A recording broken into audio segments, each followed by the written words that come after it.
Bueno, buenas noches. Eh, Vamos a comenzar a lo que es el tema de enfermedad coronaria. ¿Ya?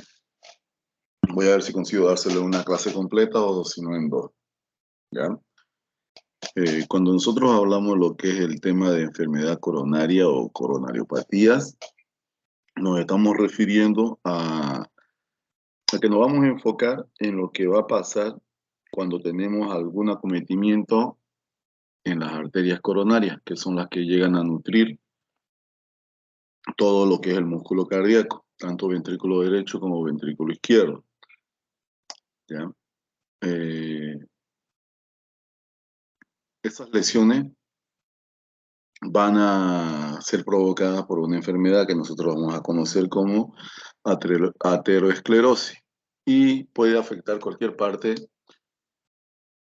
arteria en cualquier parte de nuestro organismo. ¿Ya? Podemos tener vasculopatía periférica, ateromatosis en arterias renales, en arteria mesentérica, cuello, aorta y en las propias coronarias. Y esas alteraciones nos van a generar lo que todo el mundo conoce como angina, dolor precordial, y lo más peor que tenemos sería el infarto agudo de miocardio. ¿Ya? Para entender esto vamos a aprender rápido, esto ya lo hemos avanzado en anatomía. Nosotros tenemos dos coronarias, sería la coronaria derecha y la coronaria izquierda. La coronaria derecha irriga todo lo que es la pared inferior del ventrículo derecho, ¿ya? Y la coronaria izquierda se subdivide en arteria circunfleja y descendente anterior, que van a irrigar la parte anterior y lateral del ventrículo izquierdo.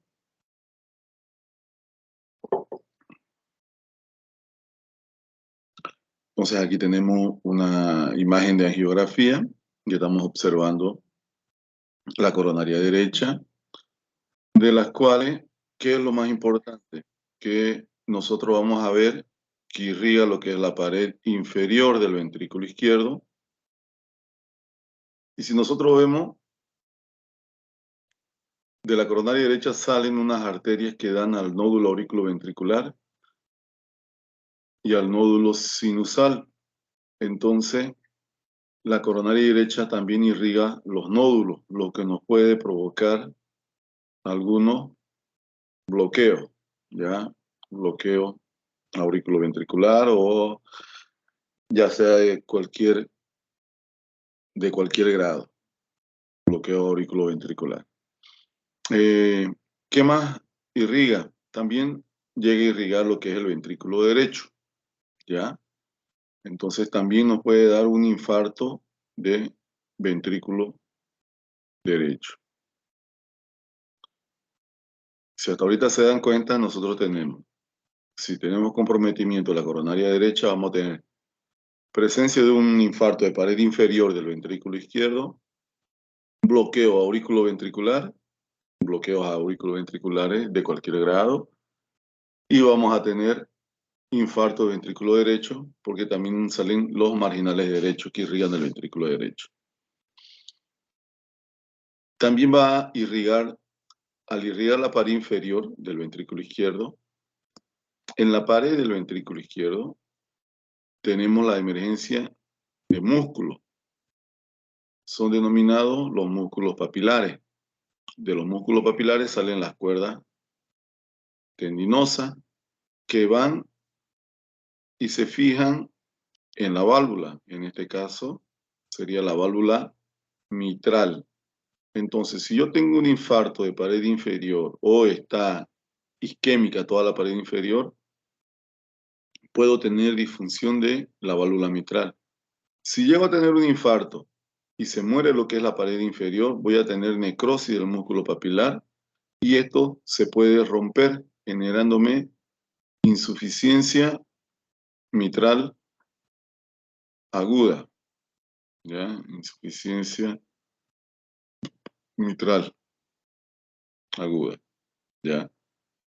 Entonces, La coronaria derecha irriga lo que es la pared inferior del ventrículo izquierdo, irriga el nódulo auriculoventricular, la parte eléctrica, irriga el ventrículo derecho, lo que me puede generar complicaciones en ventrículo derecho, y también puedo tener una complicación mecánica por ruptura del músculo papilar, generándome insuficiencia mitral aguda. Ya la coronaria izquierda, como le dije, se subdivide en dos ramas, lo que sería la circunfleja, aquí, y la arteria descendente anterior. La circunfleja irriga lo que es la pared lateral del ventrículo izquierdo. Cualquier comprometimiento de pared lateral, en su mayoría la causante va a ser la circunfleja. Y la arteria descendente anterior irriga la pared anterior del ventrículo izquierdo. Entonces, si yo tengo un infarto, voy a tener un infarto de pared anterior o isquemia de pared anterior. Aquí está más fácil. Arteria descendente anterior irriga la pared anterior del ventrículo izquierdo. La arteria circunfleja irriga la pared lateral del ventrículo izquierdo.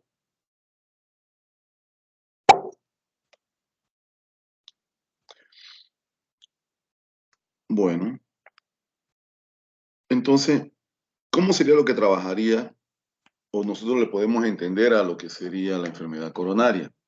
Como ustedes se están dando cuenta en estos gráficos, tenemos una arteria normal y ya las arterias con aterosclerosis, que no sería nada más que la formación de placas de ateroma dentro de la pared de la luz del vaso. ¿Qué es lo que ocurre? Nosotros tenemos un músculo cardíaco y ese músculo cardíaco es nutrido por las arterias que acabamos de ver. Entonces nosotros tenemos que tener tipo una balanza, ¿ya? En la cual nosotros vamos a tener a un lado oferta, tenemos oferta de oxígeno, ¿no? La sangre que estamos mandando, y al otro lado tenemos lo que es la demanda. Entonces, la oferta está dada por el flujo sanguíneo por dentro de las coronarias y la demanda es dada por las necesidades del músculo cardíaco. Si este paciente entra en taquicardia por realizar cualquier actividad física, ¿qué es lo que ocurre? La demanda aumenta. Entonces, yo necesito que la oferta de oxígeno también aumente, porque si no, entraría en déficit. ¿Ya? Entonces, si mi paciente agarra y va a hacer alguna actividad física, entonces el corazón va a necesitar bombear sangre mucho más rápido y con mejor eficiencia. Entonces, el músculo cardíaco va a entrar en taquicardia. Significa que la demanda de oxígeno se está aumentando. ¿Y qué es lo que va a hacer este vaso? Simplemente va a hacer vasodilatación. Al vasodilatarse va a aumentar el diámetro, el radio interno y aumentará el flujo para el músculo cardíaco. Ya cuando nosotros tenemos esto, que sería la placa de aterosclerosis, ¿qué es lo que ocurre? Hay un estrechamiento de las arterias, como se fijan en este punto. Entonces, la demanda estaría aquí en este punto y la oferta me llegaría por acá. Entonces, en reposo, digamos que el paciente en una frecuencia de 70 latidos por minuto no tiene ningún problema. El flujo de sangre por esta obstrucción con el paciente en reposo es suficiente. Significa que la balanza está equilibrada, ¿correcto? Pero si ese paciente hace alguna actividad física o cualquier estímulo externo que es realizado por el paciente, eleva la frecuencia cardíaca, o sea, eleva la demanda, ¿qué es lo que va a ocurrir? Esta obstrucción no se va a poder mover porque es una obstrucción fija, es una placa de ateroma. Entonces, el paciente va a entrar en taquicardia a unos 110 latidos por minuto, entonces la demanda aumenta. Pero como yo tengo una obstrucción fija, aunque intente yo aumentar el flujo, no va a conseguir pasar. Entonces la oferta va a ser insuficiente. Y toda la región por delante de esa obstrucción va a entrar en isquemia. ¿Ya? Entonces eso es lo que ocurre para que nuestros pacientes lleguen a tener síntomas. Entonces tenemos un desbalance entre oferta y demanda de oxígeno por causa de una estenosis fija generada por aterosclerosis. En las arterias nosotros tenemos estas camadas que serían la íntima, media y adventicia. Y por encima de la íntima sería lo que es el endotelio de los vasos coronarios, que es por donde pasa el flujo de sangre. ¿Qué es lo que ocurre? A nivel de flujo sanguíneo, estos pacientes, generalmente por acúmulo, mala alimentación, acúmulo de ácidos grasos, ¿qué es lo que va a ocurrir? Vamos a tener el LDL circulante. ¿Qué es lo que va a pasar? Los monocitos van a agarrar, lo van a capturar, agarran y los capturan y los meten por abajo del endotelio, ¿ya? Los meten por abajo del endotelio, generando lo que se llamarían unas células espumosas, y lo van colocando por abajo de ese endotelio. Y van colocando cada partícula de LDL hacia adentro. Continúan, continúan, continúan. Y si ustedes se dan cuenta, cada vez esa placa va creciendo y va disminuyendo la luz del vaso. Esto ya llega a formar un cuore lipídico o núcleo lipídico, el cual va a crecer y va a generar la formación de una obstrucción. Dentro de lo que nosotros tenemos, de lo que es el perfil lipídico, tenemos estos dos, que son los más importantes. El LDL, que es el peor, el que llena las placas, las arterias con placas de ateroma. Y tenemos lo que es el HDL, que el HDL es el colesterol bueno, que ayuda a limpiar las arterias de placas de ateroma. Cuando nosotros consumimos, tenemos una mala alimentación y somos sedentarios, tenemos una disminución del HDL y un aumento de lo que es el LDL. Las causas para enfermedad arterial coronaria o la etiología es la que todos nosotros sabemos y es lo que nosotros tenemos que preguntar a nuestro paciente. Todo paciente que llegue con cuadro de dolor precordial, siempre se le tiene que hacer en la anamnesis las preguntas de los factores de riesgo más comunes, como ser cigarro, desde cuándo fuma, cuánto fuma, si tiene colesterol alto o no, si tiene algunos controles, si es hipertenso, ¿no? Tiene un excesivo consumo de sal, si tiene antecedentes familiares, o sea, historia familiar positiva para enfermedad coronaria, padre, madre, hermano, si ya sufrieron infarto, si ya fueron sometidos a cirugía cardíaca, diabetes, que son los principales factores de riesgo para generar enfermedad coronaria, ¿ya? Un ejemplo, el paciente es diabético, es hipertenso, es dislipidémico, es fumante y su padre y madre ya sufrieron infarto. Prácticamente los tiene casi todos los factores de riesgo. Entonces, si ese paciente te llega a tu consultorio diciéndote que tiene dolor en el pecho, tenés que investigar porque tiene gran chance de que tenga alguno de esos problemas. Pero si el paciente te llega y no te presenta ninguno de estos factores de riesgo, las probabilidades son más bajas. No son nulas, pero son más bajas. Bueno, vamos a dividir a lo que serían los síndromes coronarios en dos tipos. El que sería el síndrome crónico y el síndrome coronario agudo. Lo que es el síndrome crónico vamos a colocarlo como angina estable y el otro angina inestable, infarto sin supra y el infarto propiamente dicho. ¿Ya? Eso sería lo que nosotros vamos a comenzar a tocar, ¿ya? Entonces, síndrome coronario agudo, vamos a avanzar hoy día a lo que es angina estable. Cuando entremos en lo que es el síndrome coronario agudo, vamos a ver que se subdivide en angina inestable, infarto sin supra y infarto con supra propiamente dicho. Vamos a comenzar primero con lo que sería angina. ¿Cómo nosotros vamos a diagnosticar una angina? La angina clásica o dolor anginoso o dolor típico es un dolor causado, como ya hablamos hace rato, por la presencia de una obstrucción generada por una placa de ateroma en una de las coronarias, la cual inicia el desbalance entre oferta y demanda de oxígeno. Entonces, si tengo cualquiera de las tres coronarias o alguno de sus ramos con una placa de ateroma y tengo un aumento de la demanda, ya sea una actividad física, voy a presentar angina porque cierta parte del corazón va a estar en sufrimiento porque le llega menor cantidad de sangre, ¿ya? ¿Y cómo es la característica de este dolor? Esto tienen que tenerlo bien claro porque esto se le pregunta a los pacientes.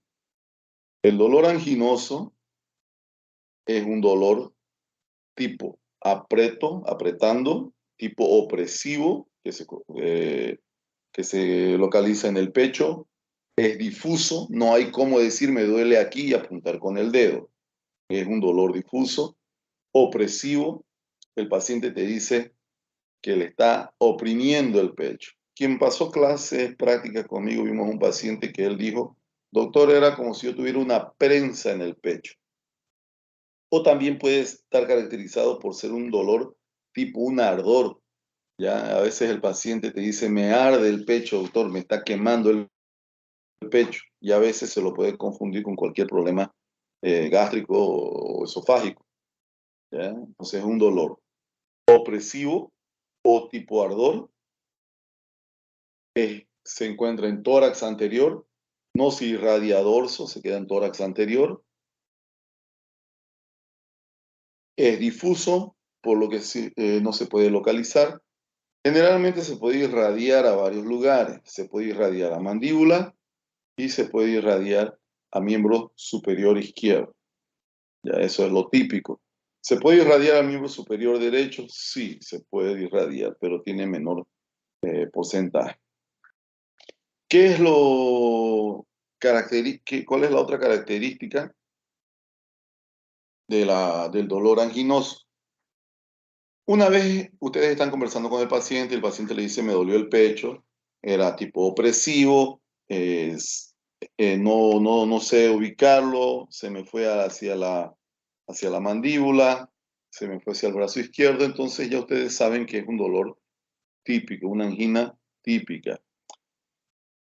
¿Qué pregunta más importante tenemos que realizar? ¿Cómo fue que se desencadenó y cómo fue que mejoró? Entonces, generalmente, el cuadro anginoso se desencadena por actividad física o un estrés emocional, ¿ya? Entonces tenemos que preguntarle eso al paciente. Si el paciente dice, yo llegué tarde y subí 3 pisos, subí hasta el tercer piso y ya cuando llegué al tercer piso ya me estaba doliendo el pecho, generado por un estrés físico. O yo me estaba peleando en el tránsito y me comenzó a doler el pecho, ya un estrés emocional. ¿Y cómo mejoró?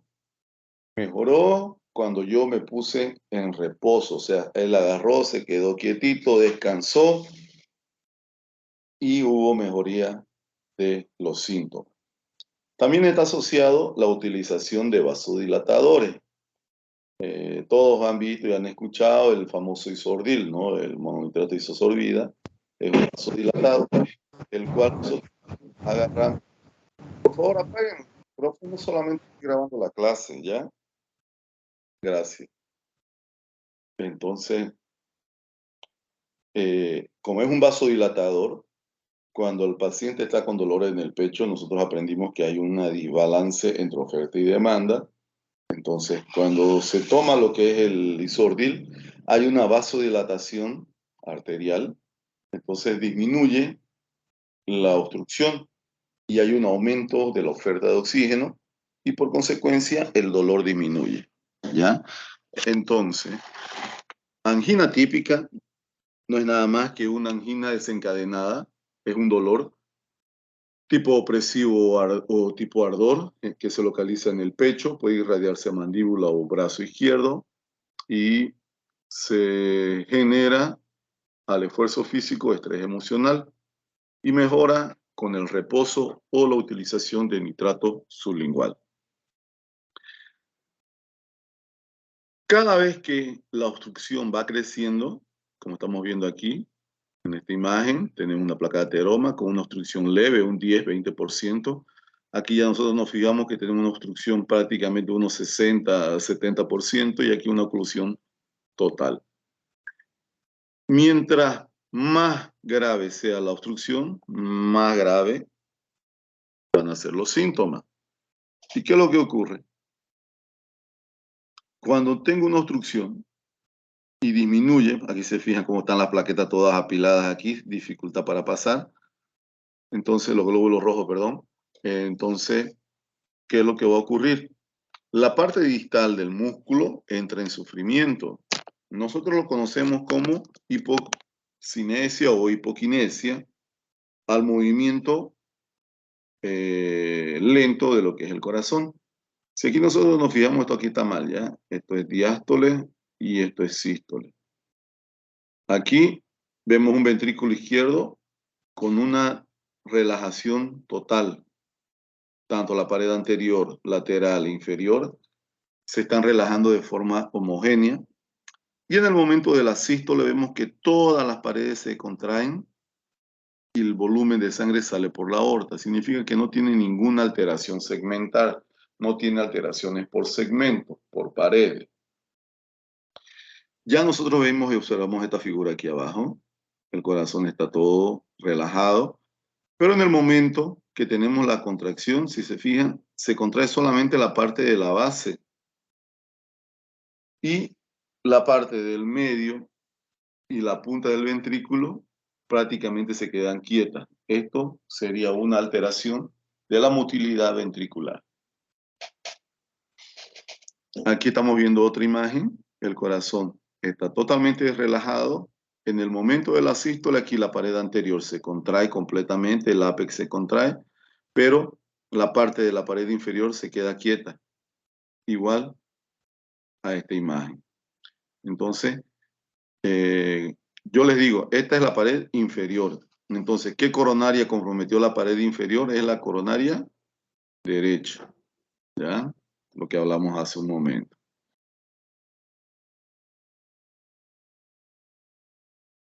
¿Qué es lo clásico que nosotros vamos a ver en el electrocardiograma cuando estemos delante de un paciente que tenga angina? ¿Ya? Prácticamente un gran porcentaje de estos pacientes van a llegar al consultorio con electrocardiograma normal. ¿Por qué? Porque es un paciente que te va a contar historias, te va a contar, te va a decir, doctor, yo vengo porque me dolía el pecho. ¿Qué pasó? Yo fui al mercado y estaba cargando 2 bolsas pesadas y cuando ya estaba llegando a mi casa sentí un dolor en el pecho. Me apretaba, doctor. ¿Se iba a alguno de los brazos, al cuello, a la mandíbula? No, solamente era en el pecho. Le apretaba así, era como si estuviera apretando el pecho. Ya, ¿y cómo mejoró? Mire, agarré, me senté en la calzada y me quedé ahí 1, 2, 3 minutos y comenzó a mejorar. Y ya después ya yo me vine caminando y llegué a mi casa. Y eso ya me ha pasado unas 3, 4 veces. Listo. Ustedes le pueden realizar un electrocardiograma en ese momento, pero como ese paciente en ese momento está asintomático, está sin dolor, el electro puede venirte prácticamente normal. Por eso que es importante realizar una buena historia clínica. Nosotros vemos que ese paciente tiene un dolor típico desencadenado por un esfuerzo físico, entonces, ¿qué le vamos a preguntar? ¿Te fuma? usted es diabético, tiene colesterol alto, sus padres tienen enfermedad del corazón, o sea, ya tuvieron angina, tuvieron infarto, para que nos guíe, ¿correcto? Es por eso que se llama angina estable, porque es un paciente que tiene, digamos que una estabilidad de la placa, que es generada por actividad física, pero cuando él está en reposo, está todo tranquilo. Y las alteraciones más típicas que nosotros vamos a ver serían las inversiones de las ondas T. Aquí vemos unas inversiones bastante características. Si ustedes se acuerdan, yo les dije que la onda T tenía un ascenso lento y un descenso más rápido. Entonces, las ondas T son asimétricas, eso es lo normal. Y las ondas T isquémicas son como esta, de una base homogénea, bien profunda. ¿Ya? Y se les dice invertida porque son invertidas a la polaridad del complejo QRS. Si se dan cuenta aquí, el QRS es más positivo que negativo y la onda T es negativa. Entonces, por eso se le denomina ondas T invertida. Aquí la misma cosa, es más positivo que negativo. La onda T está invertida. Entonces, ¿qué es lo que nosotros tenemos que hacer cuando vamos a hacerle la historia clínica a un paciente que te dice o que fue derivado o tenés una interconsulta por un cuadro anginoso? Vamos a tener que hacerle una anamnesis, preguntar características del dolor. Lo que a nosotros nos interesa es que sea opresivo o tipo ardor.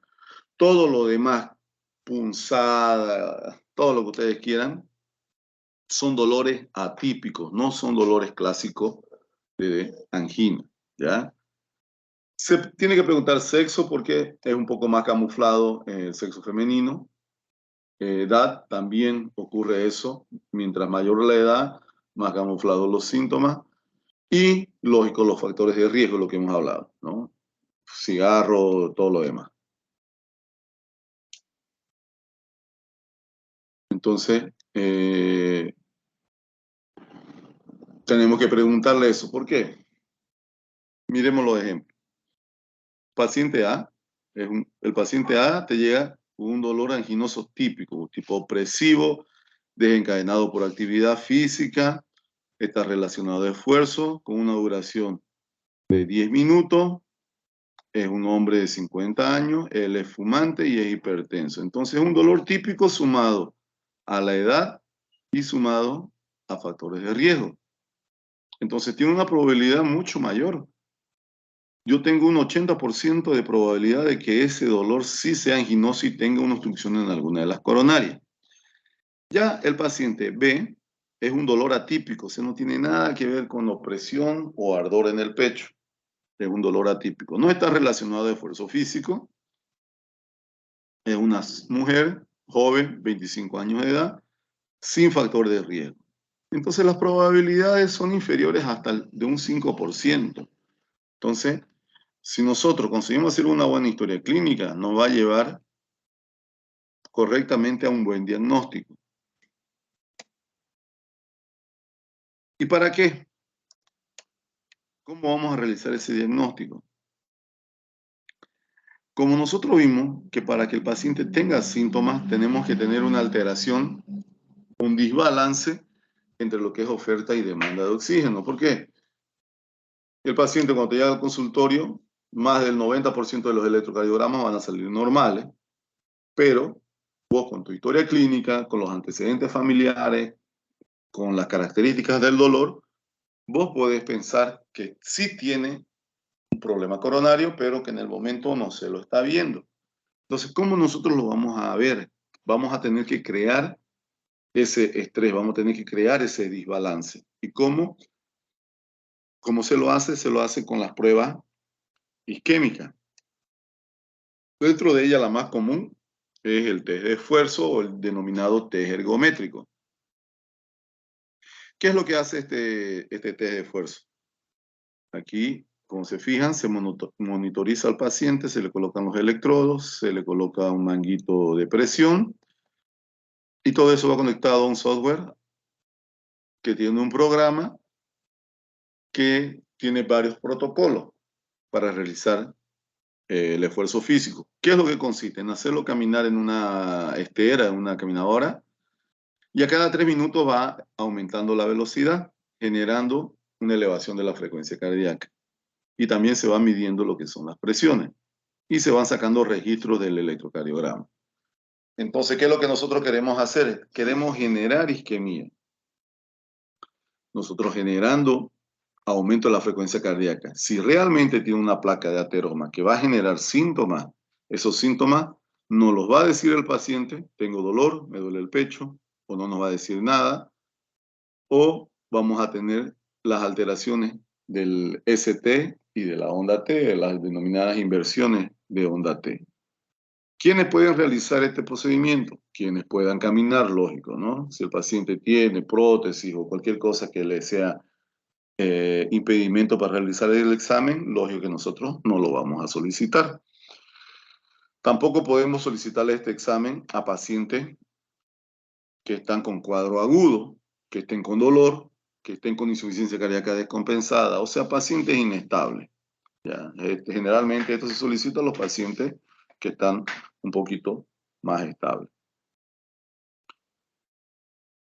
¿En quién no se solicita el test de esfuerzo también? En pacientes que puedan, que no tengan, que no puedan caminar, como ya lo dije hace un momento. ¿Qué otro examen nosotros podemos hacer? Podemos hacer lo que se denomina un ecocardiograma de estrés con dobutamina. Aquí lo tenemos al doctor, está haciéndole una ecografía del corazón, aquí está la ecografía. Y también nosotros generamos un estrés. ¿Con qué? Con droga. Aquí en esta bomba de infusión se coloca una droga que se llama dobutamina y eso se le inyecta al paciente. ¿Qué es lo que va a hacer esa droga? Que la frecuencia cardíaca se eleve. Al elevarse la frecuencia cardíaca va a simular el estrés de haber caminado y si tengo alguna alteración en alguna de las coronarias, una de estas paredes va a comenzar a funcionar de forma alterada y eso nos va a decir si tenemos o no tenemos alteración segmental. También podemos pedir lo que es la cintilografía miocárdica, es un examen por radioisótopo, los cuales se le inyectan al paciente y ellos tienen trofismo por músculo cardíaco y van y se impregnan en lo que es el músculo cardíaco. Si una de las coronarias está con obstrucción, entonces no se va a pintar el territorio de esa coronaria y nos va a mostrar esas alteraciones también. La gran ventaja del segundo y del eco de estrés con dobutamina y la cintilografía miocárdica, es que nos van a mostrar exactamente en qué lugar es. ¿Es en la pared anterior, es en la pared inferior, es en la pared lateral, o es solamente en el ápex, o no hay ninguna alteración? Ya el test de esfuerzo solo nos va a decir, ¿hay algo o no hay algo? Entonces, actualmente también se puede estar pidiendo lo que es resonancia cardíaca. Vamos a poner un ejemplo aquí. ¿Para quién, cuál de estos 3 pacientes va a ser más efectivo los test de esfuerzo o los test isquémicos? Un ejemplo, mujer de 25 años es asintomática, sin factores de riesgo. Entonces la probabilidad para que ella tenga una angina es muy baja. Entonces, yo le voy a pedir un test de esfuerzo a esta paciente, le voy a pedir un ecocardiograma de estrés o le voy a pedir una cintilografía. No, no le voy a pedir, porque ya de entrada la probabilidad es muy baja. Yo sé que me va a salir mal, o sea, que no va a haber nada.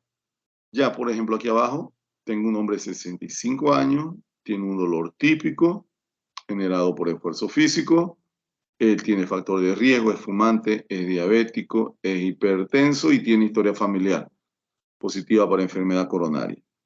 Entonces la probabilidad de este paciente es muy alta, es altísima. Este paciente sí o sí tiene problema coronario.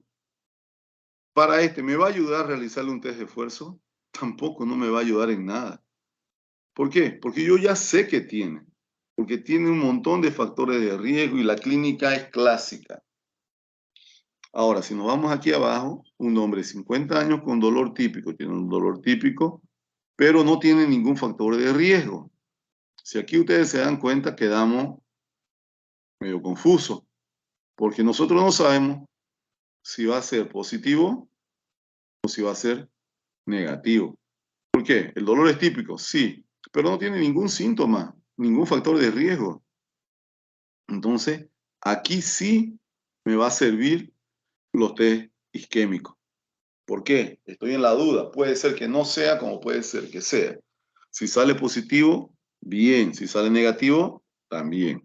Entonces, los test provocadores de isquemia nos ayudan en los pacientes que nos generan dudas, en los pacientes que nosotros no estamos bien seguros de que sea o no sea, si sea positivo o negativo para enfermedad coronaria. ¿Cómo vamos a tratar a los pacientes que tienen angina estable? Primero, parar de fumar. Tienen que hacer una buena dieta para perder peso, realizar ejercicio físico regular, elevar el colesterol bueno, disminuir lo que es el colesterol malo.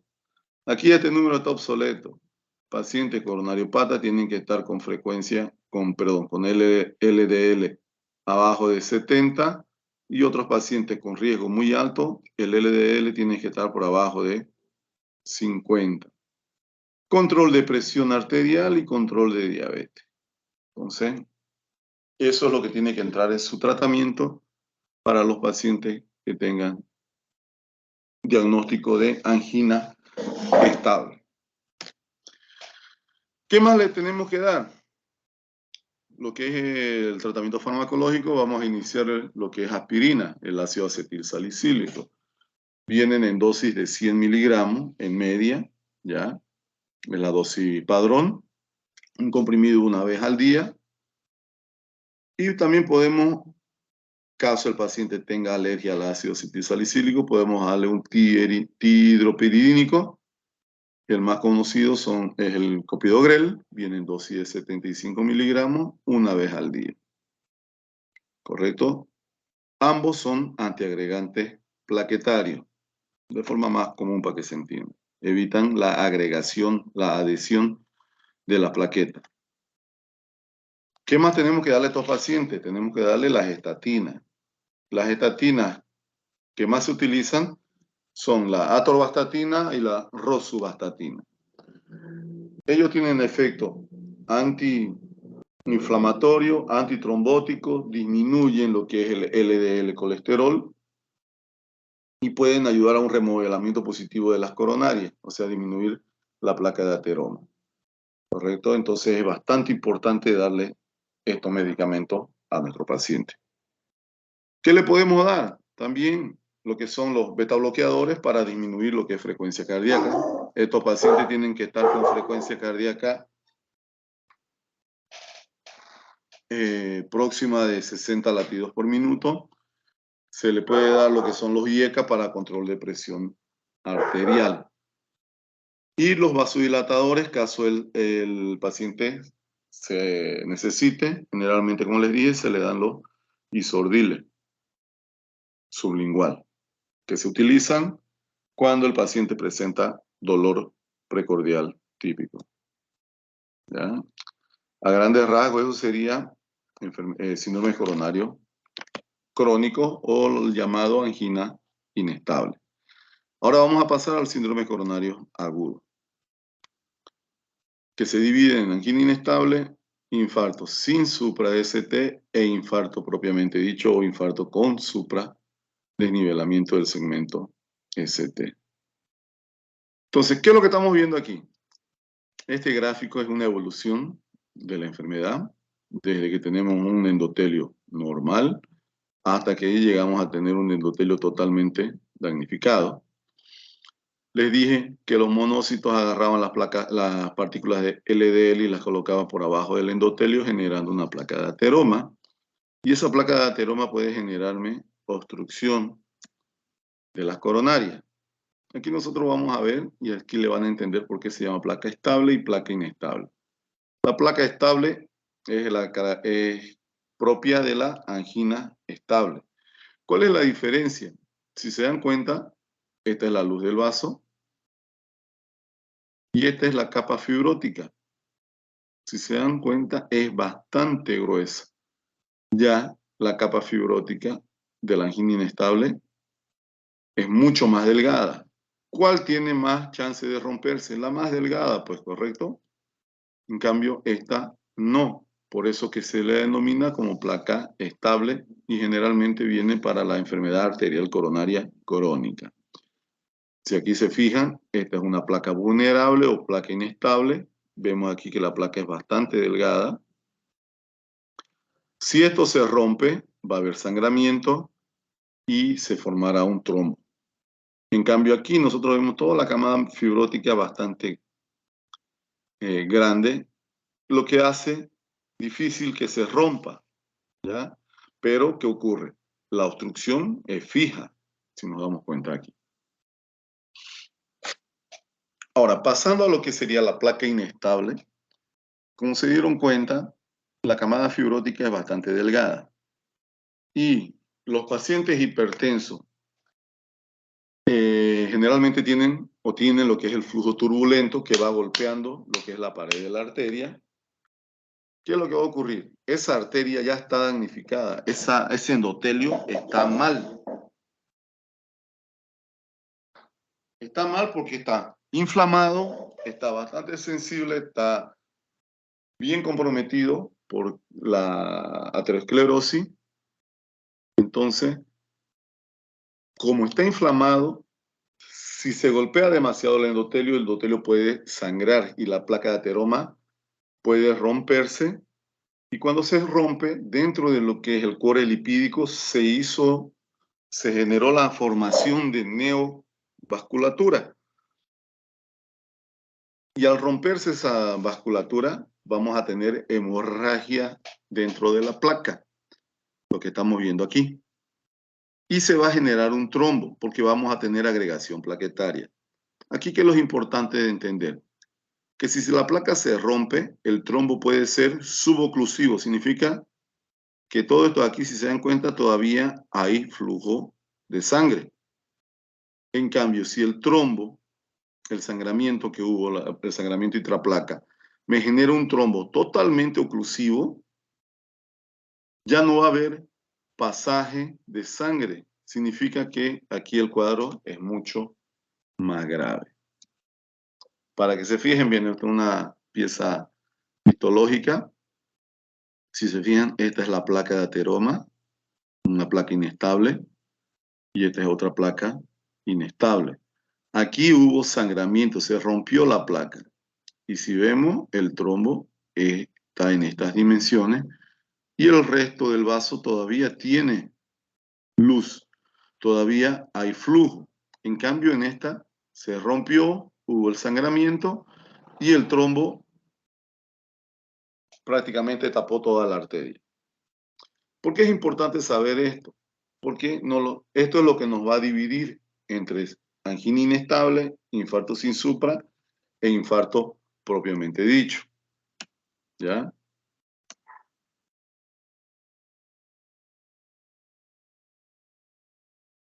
Vamos a colocar aquí. Angina inestable. Infarto sin supra DST. Y aquí abajo el infarto con supra DST. Entonces, todos estos tres tienen una placa inestable, doctores, para que nos entendamos bien. Todos los tres tienen la placa inestable.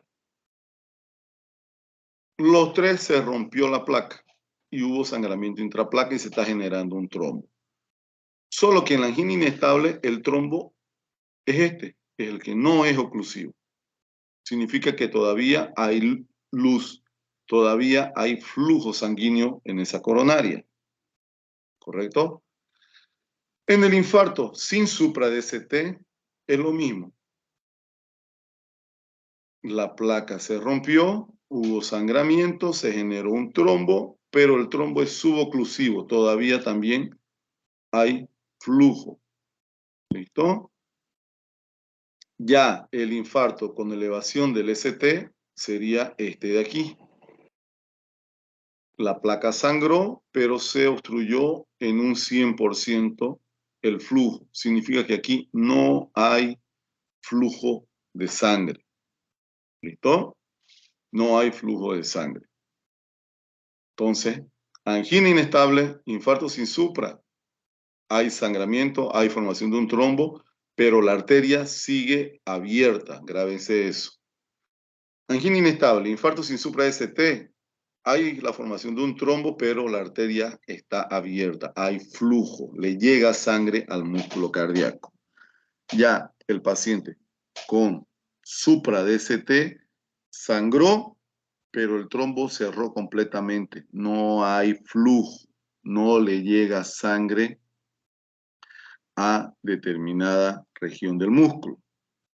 ¿Listo? ¿Qué alteraciones nosotros vamos a ver en el electrocardiograma? En la angina inestable, el infarto sin supra prácticamente van a ser las mismas.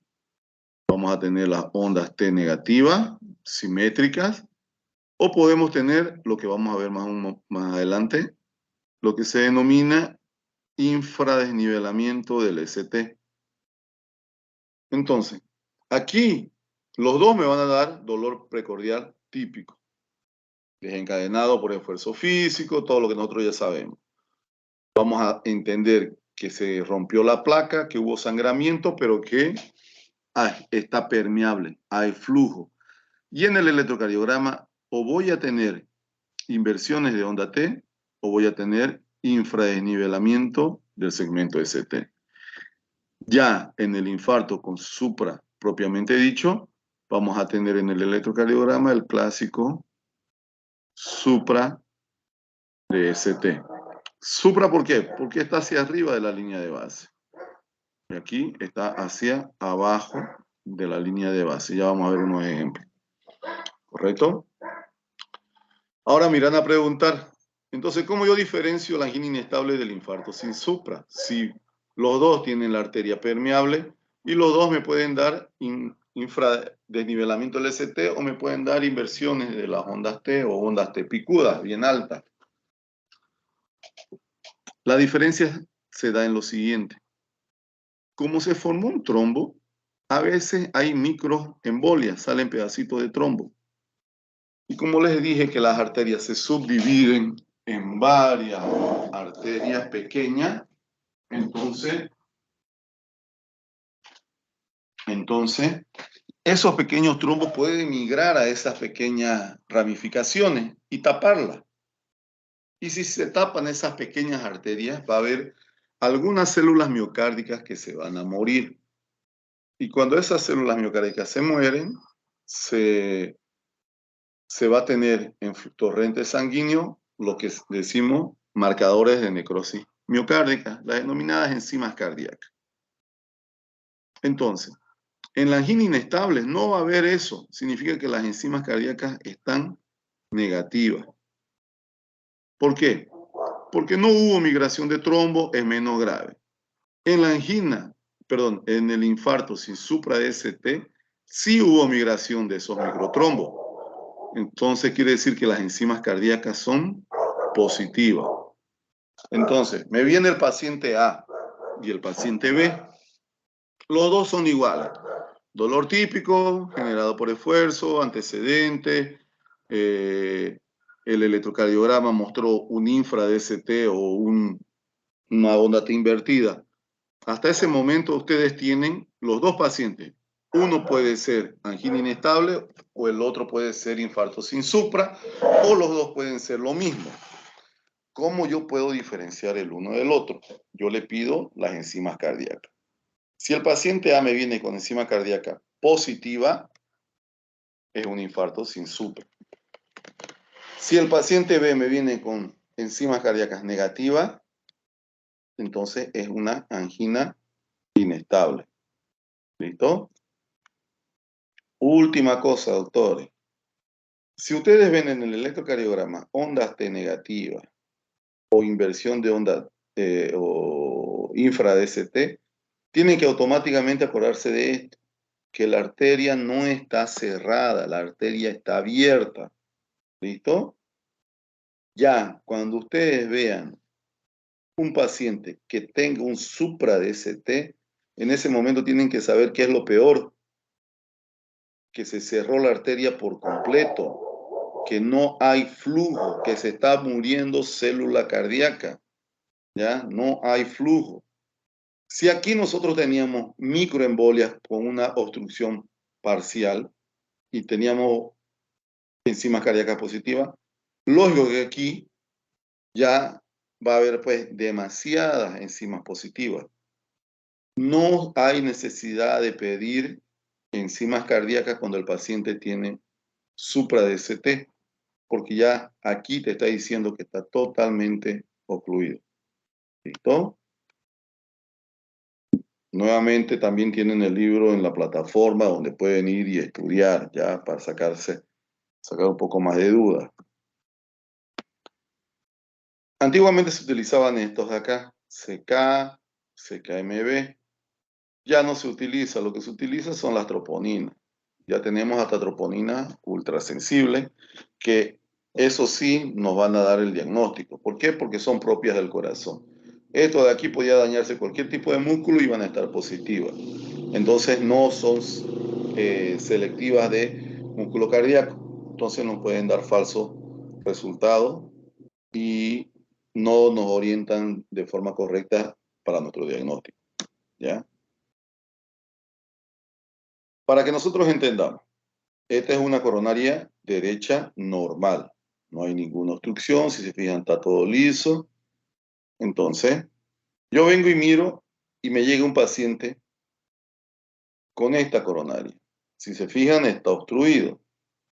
Yo les digo que el paciente llegó a emergencia. ¿Cuál es la diferencia, doctores, de angina, síndrome coronario crónico y agudo? El crónico te va a consulta externa, ambulatorio. El síndrome coronario agudo te va a llevar el paciente a sala de emergencia, con dolor en el pecho. Ese paciente te va a llegar con dolor. Entonces, ¿cómo te va a llegar? Dolor tipo opresivo, si es una angina típica, ¿no? Tipo opresivo, ardor. Fue porque se peleó con su mujer, o su mujer se peleó con el marido, o el hijo, lo que sea, un estrés emocional.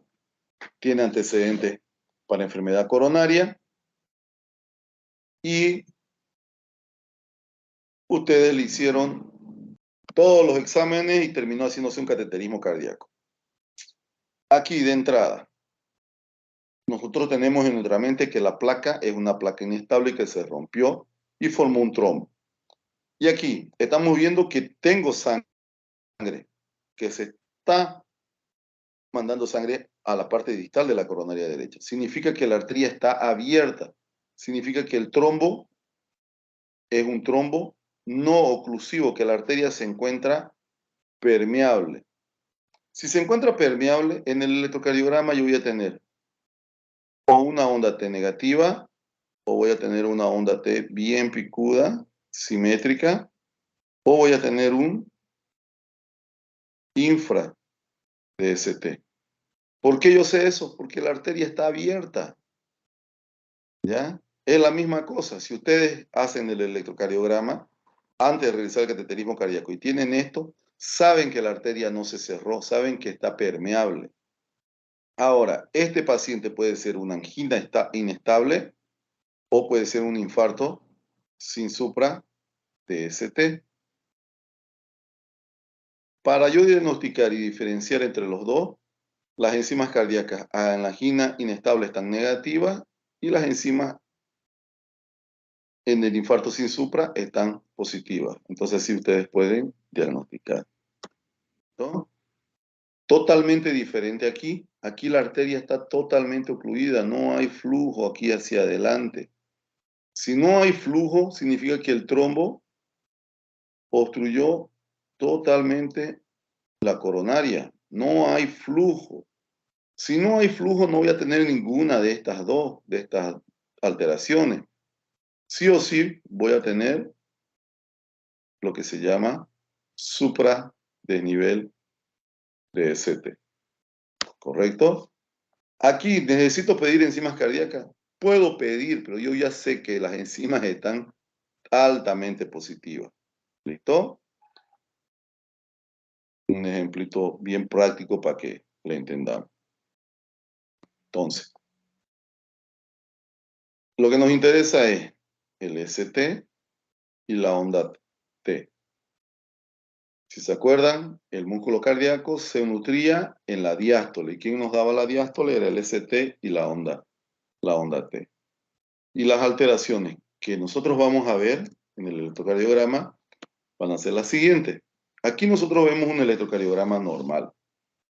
Las ondas T planas, tranquilas, no son simétricas, un ascenso rápido, un descenso más rápido, un ascenso lento, un descenso más rápido. No hay ninguna alteración significativa. Ya cuando nosotros vamos a tener alteraciones, vamos a ver lo que es el supra o inversiones de la onda T. Vamos a ver aquí unos ejemplos. Ustedes tienen una línea de base aquí. Esta es su línea de base. Lo que está para arriba es positivo, o sea, es supra. Y lo que está para abajo es negativo, o sea, es infra. Entonces aquí nosotros nos fijamos, está totalmente negativo. Entonces aquí nosotros lo que estamos teniendo es un infradesnivelamiento del segmento ST. Al contrario de aquí abajo, trazamos una línea y vemos que el ST se encuentra hacia arriba. Entonces aquí estamos observando un supradesnivelamiento del segmento ST. Entonces, nuevamente para que se les quede en la cabeza. La arteria se cerró completamente. No hay flujo. El trombo que se generó es totalmente oclusivo. No hay flujo. Lo que significa que la alteración en el electro va a ser un supra de ST. Ya en este caso de aquí, mi paciente tuvo la formación de un trombo porque se rompió la placa, pero ese trombo no fue oclusivo totalmente. ¿Por qué? Porque me está generando flujo, significa que la arteria está abierta. Las alteraciones que me van a generar va a ser infradesnivelamiento del ST o inversiones de la onda T. ¿Ya? Si es angina inestable, las enzimas van a estar negativas. Si es infarto sin supra-ST, las enzimas van a estar positivas. Cuando nosotros nos referimos a lo que es el infarto, tenemos que aprender a diagnosticar en qué pared se encuentra. Les dije que teníamos tres coronarias, la coronaria derecha, la circunfleja y la arteria descendente anterior. La coronaria derecha irriga la pared inferior del ventrículo izquierdo. ¿Cuáles son las derivaciones que van a mirar para la pared inferior? D3, ABF y D2. D2, D3 y ABF. D2, D3 y ABF son las derivaciones en el electrocardiograma que miran hacia la pared inferior del ventrículo izquierdo. Las otras derivaciones que miran la pared anterior del ventrículo izquierdo son desde B1 hasta B6. ¿Ya? Entonces aquí no se olviden, doctores. Coronaria derecha igual a pared inferior. Y la pared inferior va a ser vista en el electrocardiograma por D2, D3 y ABF. ¿Listo? Significa que si yo tengo alguna alteración en D2, D3 y ABF, esas alteraciones son de la coronaria derecha. Si yo tengo un problema en la coronaria derecha, me va a comprometer la pared inferior. Si yo sospecho de una alteración en la pared inferior, tengo que fijarme en las derivaciones de D2, D3 y ABF.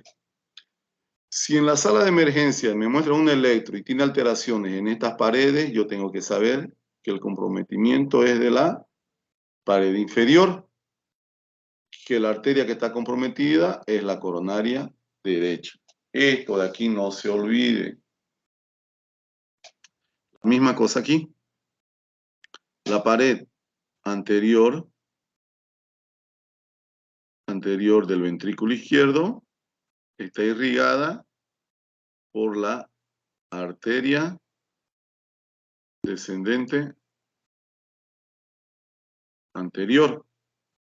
Y en el electrocardiograma vamos a ver alteraciones desde B1 hasta B6. La misma cosa, doctores. La pared anterior, si yo quiero ver alteraciones de infarto de la pared anterior, me voy a ir al electro a ver B1 a B6. Si tengo problemas de B1 a B6, yo sé que la arteria comprometida es la arteria descendente anterior.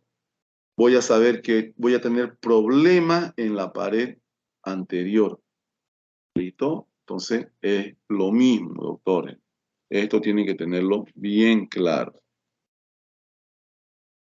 La circunfleja, si ustedes se dan cuenta, esto sería la pared anterior del ventrículo izquierdo. Por aquí estaría la pared inferior. Y esta es la circunfleja que me agarra la pared lateral. Entonces, la arteria circunfleja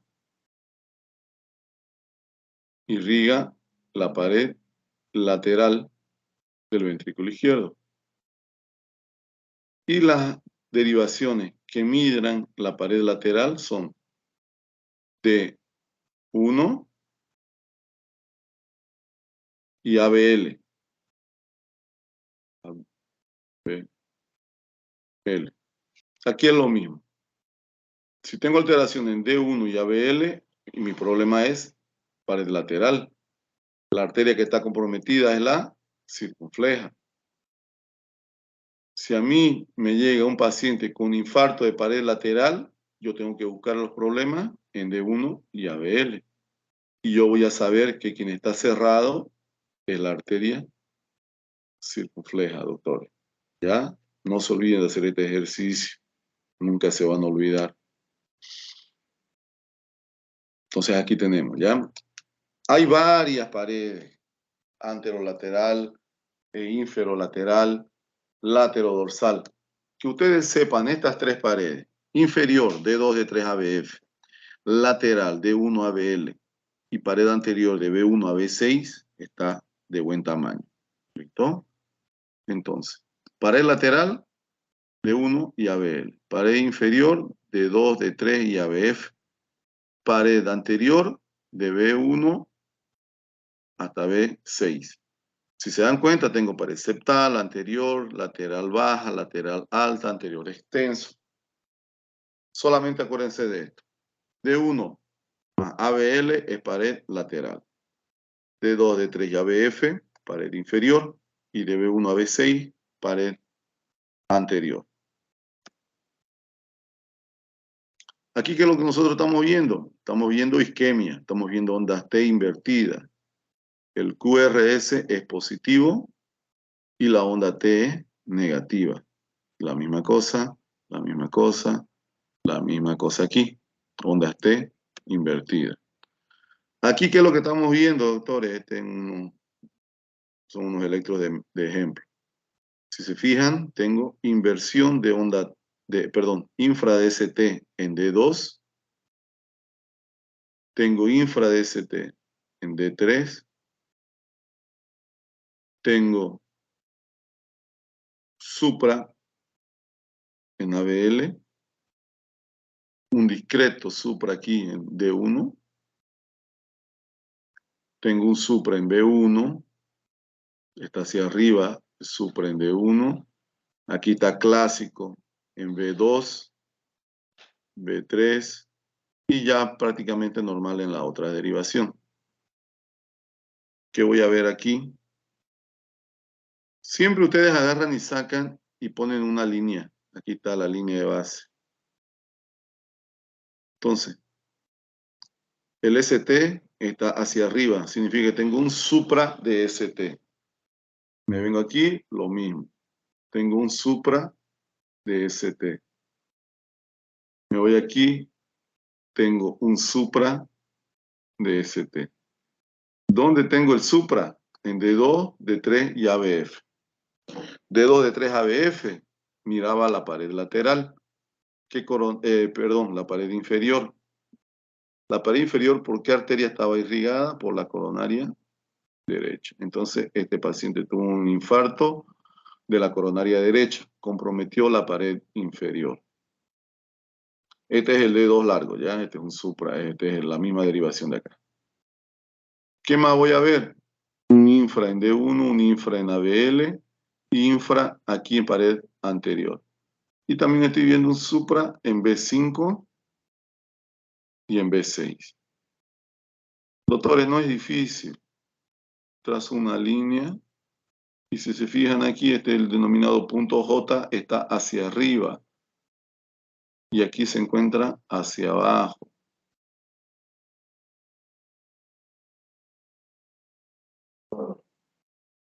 ¿Qué estamos viendo en este electro? Vengo y trazo una línea. Tengo un supra en B1. Me vengo en ABL. Tengo otro supra aquí. Supra en D1 y ABL. Es pared lateral. ¿Listo? La pared lateral estaba irrigada por ¿cuál coronaria? Por la circunfleja. ¿Listo? Me vengo aquí en D2, tengo un infra. ¿Se dan cuenta? Un infra. Me vengo aquí a D3, también tengo un infra. ABF, también tengo un infra. Aquí tengo ondas T invertidas. ¿Correcto? No hay cómo confundirse, doctores. ¿Qué estoy viendo aquí? Onda T bien alta, simétrica, base igual y bien alta. ¿Se dan cuenta? Y tengo aquí un infra. ¿Listo? Aquí tengo un infra de ST. Aquí tengo un infra. Aquí también.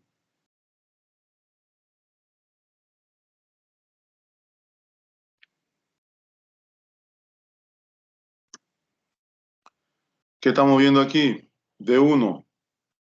Hay supra. ¿Me voy a dónde? A ABL, que es su pareja. También hay supra. D2 no hay nada. D3 hay un ligero infra. En ABF también hay un infra. Nos vamos a pared anterior. Supra de ST. Supra de ST. Supra. También tenemos. Y ya B6 está normal. Supra en pared anterior. Quien está comprometida es la arteria descendente anterior. Infarto de pared anterior. Nuevamente, hay un trombo, es suboclusivo. Miren, hay luz. Entonces voy a tener infra. Significa que la arteria está abierta. No hay luz. Significa que la arteria está cerrada. Dolor torácico, en sala de emergencia, síndrome coronario agudo hasta que se demuestre lo contrario. Anamnesia, examen físico y si no tiene elevación del ST, puede ser angina inestable o infarto sin supra. Tiene elevación del ST, infarto propiamente dicho. Angina inestable, enzima negativa. Infarto sin supra, enzima positiva. Hay flujo, hay flujo, hay flujo. Trombo oclusivo, no hay flujo. Aquí tendría o infra de ST o inversión de onda T. Aquí, supra de ST. ¿Correcto?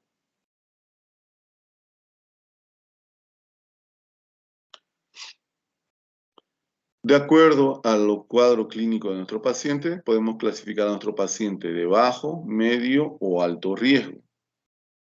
Esta clasificación está en el libro, ¿ya? La misma cosa aquí, ¿ya?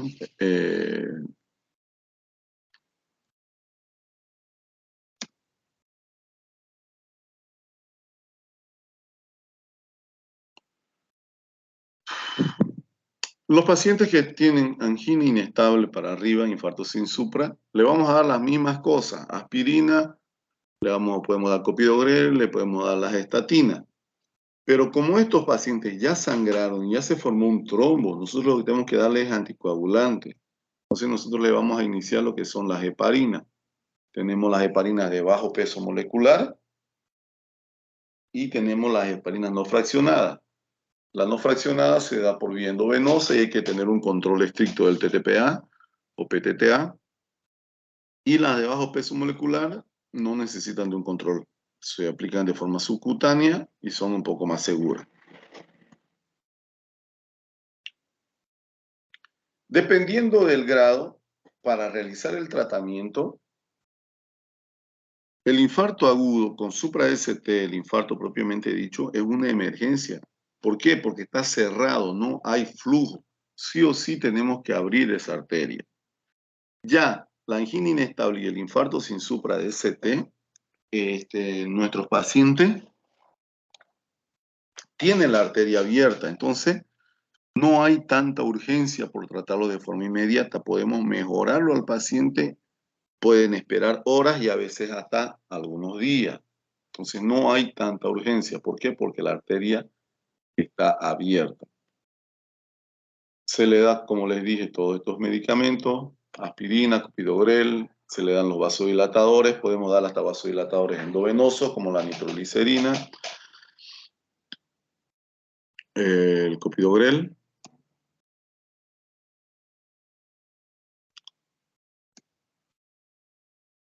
De acuerdo al grado del infarto, dependiendo si la obstrucción es distal, el área de isquemia y el área de muerte va a ser pequeño. Si se va cometiendo más proximal de la arteria, el área comprometida va a ser mayor. Y mientras más próxima, el área va a ser mucho mayor y el infarto va a ser mucho más extenso y con mayor comprometimiento de la función ventricular.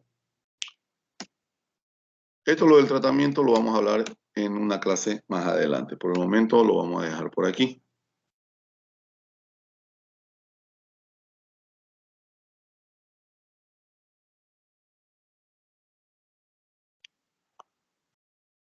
Bueno, doctores, escúchenme, agarren y sigan estudiando del libro también y de los videos que estamos pasando aquí, ¿correcto?